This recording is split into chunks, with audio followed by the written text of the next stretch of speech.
Hi Squirrel Nation, this is going to be my first video like this. This video is going to have no gameplay, nothing. It's just me talking to you and kind of sharing my journey with you. And I want to talk about God and the role that God is now playing in my life and how I feel God saved me. You all know that I stopped making videos for about 3 months. And some of you know the reason why, some of you don't. But anyways, the reason why is because life just kind of got very hard and it got into a very dark place. And mainly because of sickness, my wife's mother's in a coma, and then her father also got very sick. He got sepsis, which is blood poisoning, and he actually is waiting to recover from that so that he can get another surgery. So just a lot of hardship, and even the people around us. My mother-in-law has one person that takes care of her with my wife, and she actually got hit by a motorcycle and her leg got fractured just everywhere. So she's been on bed rest for the last about 4 months now. And that's just basically why life just got so hard and dark. And me and my wife, our relationship, we're kind of on the brink of divorce. And the reason why was because when so many bad things happen in your life, it's really hard to keep a positive attitude. And a lot of times when life is hard on you, you have two options. You can kind of you have three options. You can look your troubles in the eye, you can deal with them, which is really, really hard, and it's emotionally hard, it's physically hard.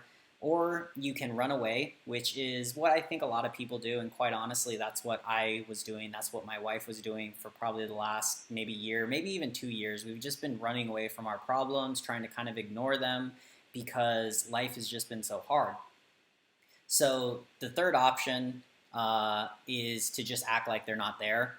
And I think that's another thing that I get guilty of sometimes is I won't run away, which is almost even better because at least when you run away, you acknowledge that you have a problem. I will more just kind of be like, oh, there's no problem. What are you talking about?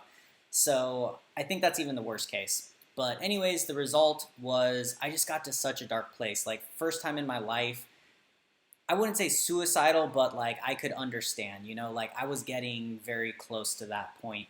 And it was crazy because one day God just walked into my life, and the reason why is I was basically going to give up on my marriage and just go back to the U.S. Right?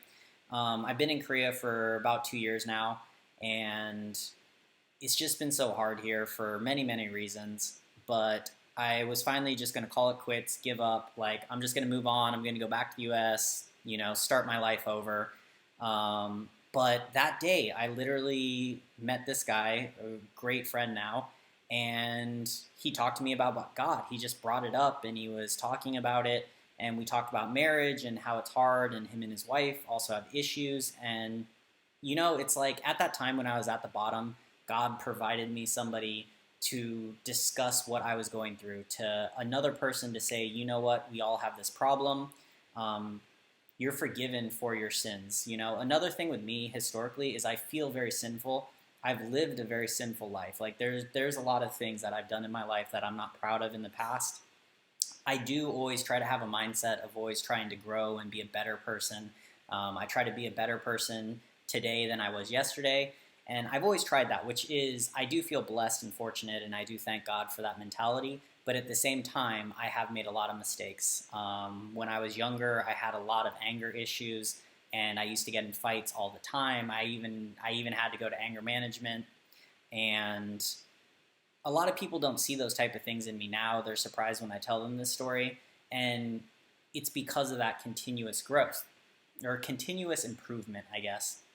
But something that I feel I was missing before in my life is that connection with something beyond me, something higher than me, something that is always there for me to lean on, give me power to keep going, to keep fighting for, and that's God.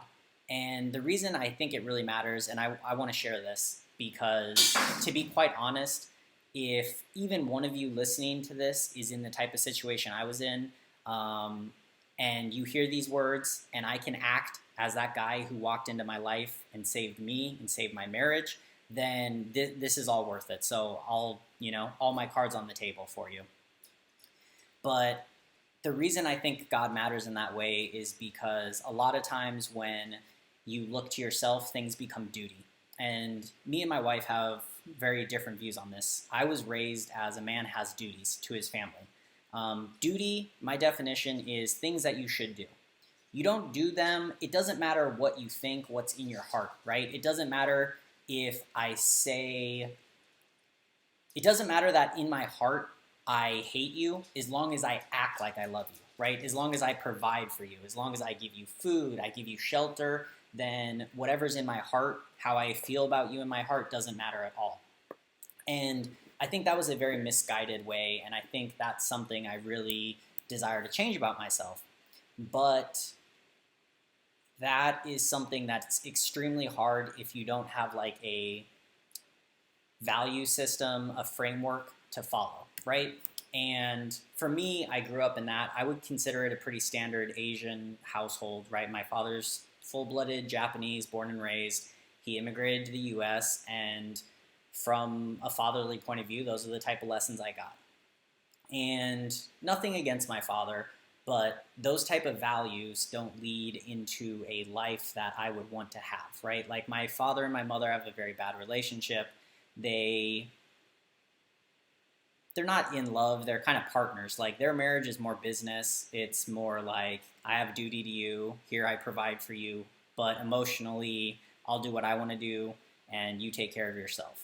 And for me, that's really not what I wanted. But I never had a place to find an example of how to love. Like how should I treat somebody when I love them? Like, how can I become a more loving person? How can I just saw no alternative. Like I knew what it is to seek status and seek money and seek those type of things out of life, but I didn't know what it is to seek love. I didn't know how to develop it. I didn't know how to do those things, right? Like my empathy was not good. You know, my empathy is still not great. Like I pray every day now for God to like bless me with empathy, to bless me with true love, the type of love of where I put other people's needs and thoughts and all those type of things in front of my own. But that's a daily struggle for me. And anyways, I think that's why God's so important. I think that's why the Bible has helped me so much. Every day I try to read the Bible. Every time I open the Bible, I don't just read it in a linear fashion, right? I don't just read page 1, page 2, 3, 4, 5. I hop around. I kind of randomly go, or I read whatever somebody brings to me, right? Like that friend who saved me, me and him text every day. We ask each other, how's this day going? How are you doing today? Those type of things, and we talk about what we read. So some days he says, hey, I read this chapter verse today, like Luke 19. I read it today. This is what I thought. How do you feel about this? And then that's what I'll read for that day, right? I'll go and that's the thing I read. So in the future, moving forward, what I want for this channel is that's what I'm going to do. I'm going to do my normally reading. I'm going to do my normal prayer to God, and then I'm going to talk about it. I'm going to talk about what I read that day. I'm going to give my thoughts. I'm going to talk about how it relates to my life and my past and hopefully my future. And yeah, that's just basically it. And I'm making this channel, and this is today's message. I'm making this channel because I see the potential, I see the beauty, I see just the happiness that can be obtained from inviting God into your life in every way. It's very scary because you need to trust God, right? You need to give in. Like, there's a big part of me right now, I don't want to say this. I don't want to post this video. And why don't I want to? Because I know the world that we live in now. I know that there's people, they're not Christian, right? They're other religions. I know there's tons of people who don't even believe in God anymore. And I quite frankly know how they're going to judge me. I know how they're going to feel because I was them a month ago, right? 2 months ago, I was in their exact same spot. I would be the one judging them, right? And that's why I hesitate to do it, but I think that's why I really need to do it, is because the part of me that is shy to say that I love God, the part of me that is shy to invite God into my life fully, is the part of me that I don't want any part of. And I'm going to finish this video by talking about why it's something I don't want any part of. if you choose God, you're choosing love, you're choosing humbleness, you are choosing to put something above yourself and always to fight for it every single day, to love it, to care for it, and to always know that you are loved, that you are cared for, that you're forgiven, and that you're only human at the end of the day.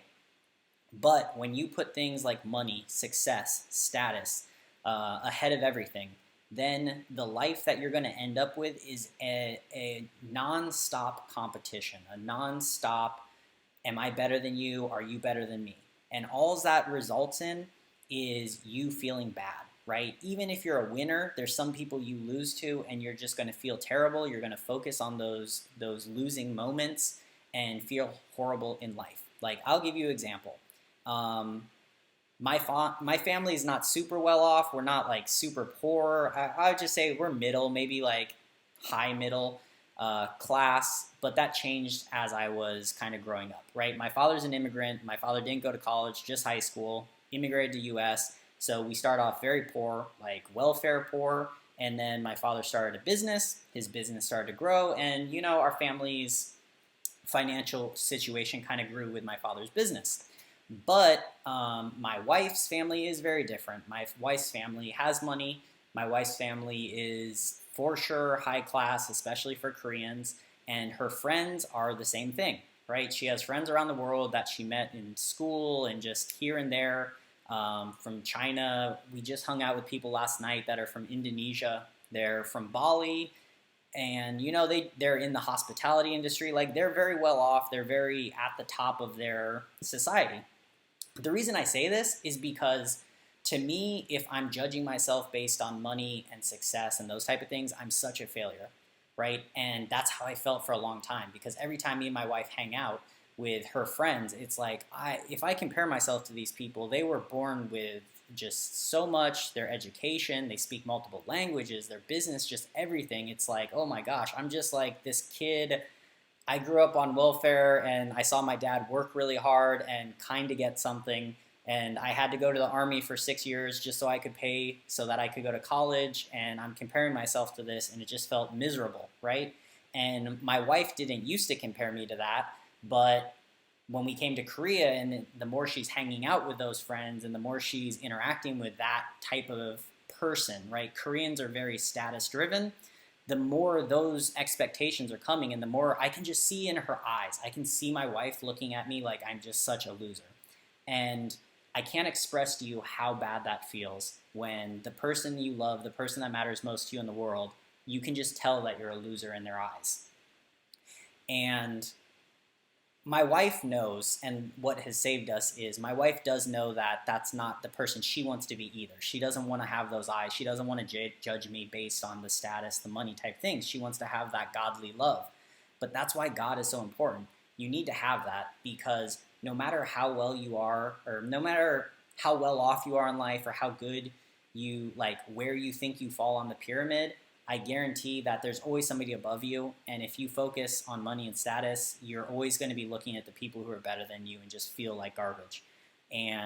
But God loves you no matter where you are. And all throughout the Bible, he even says, you know, the more humble you are, the lower you are, the meeker you are, the more you'll get after this life. So anyways, that is where I've been. That's where I want to make this new channel, to talk about these things. And yeah, I mean, anyways, that does it for it. I hope you all enjoyed. I hope at least one person kind of gets something out of what I'm saying. Anybody, if you're in a hard spot, anybody, please reach out to me. Hit me up on Discord, hit me up on YouTube, email me, whatever. Please contact me if you're in a terrible spot in life. I'm here for you. I truly, truly am here. I will talk to you. I'm not just like BSing you right now. That's why I'm making this video. I'm putting myself out there. I'm saying all these things so that at least one of you who's in trouble, I can be there for you. I can hopefully help you. I can hopefully show you how like God can save you also, just like he saved me.